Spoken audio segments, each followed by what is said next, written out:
What is your favorite character that you've played? Well, I love Haruko from FLCL. She's kind of a sentimental favorite because she was the first anime character I ever played. But I love Fu in Samurai Champloo.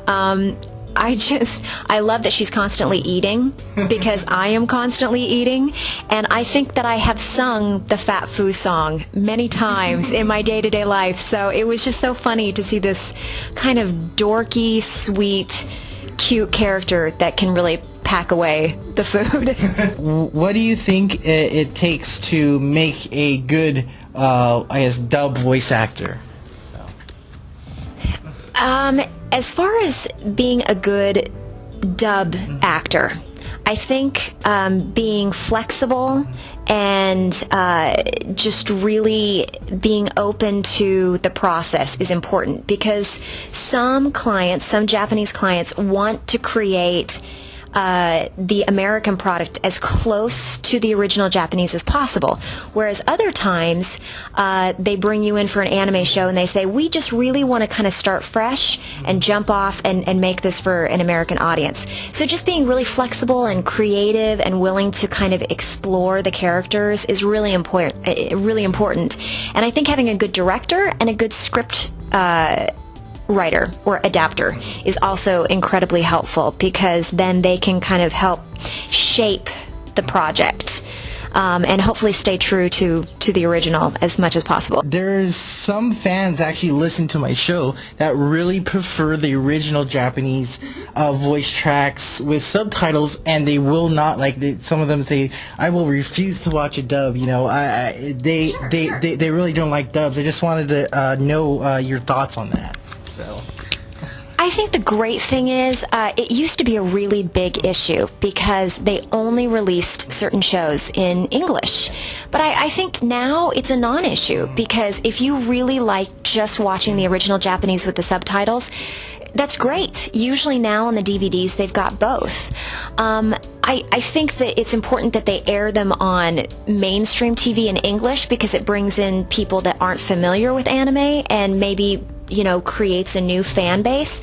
But if you like the original Japanese, power to you. I think that's great. I think it's great that now we've got the option for both. I did actually really like your performance in the FLCL dub. I think it was one of the greatest dubs I've ever heard so far. So what do you think really made this dub so great? I've been asked that question a lot, and I know that the answer is they took their time. So many times with the anime dubs, it's such a time crunch. So we're literally trying to get 6 episodes done in 3 days or something like that. With the FLCL dub, they literally, for the 6 episodes, took months with the recording process.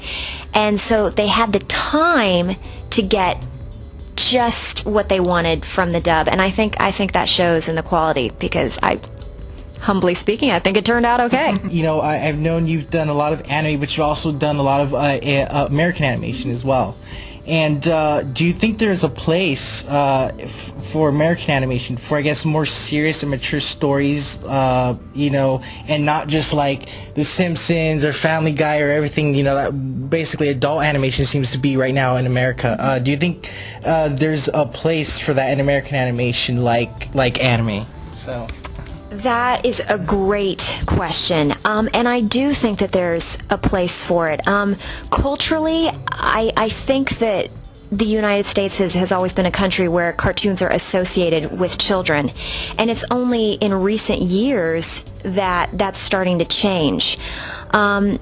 I think that you'll see a lot more of the mature storylines and kind of more of the adult themes popping up in the shorts, the animated shorts that are coming up in festivals, and even some that are getting nominated for Academy Awards, but they're not necessarily as mainstream yet.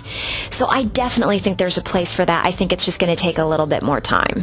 What do you think is different, in your opinion, about anime, I guess, compared to American animation?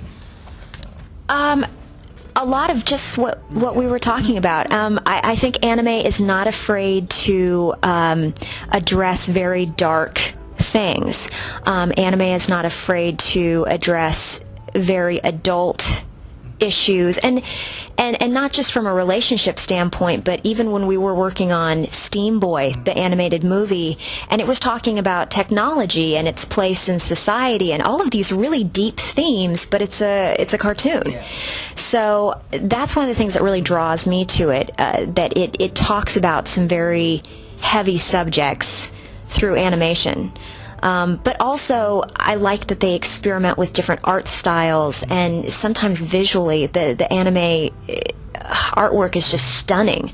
So I think that there's a little bit more creativity sometimes in anime, and there's a little bit more freedom to push the envelope, which I hope spills over into U.S. animation very soon.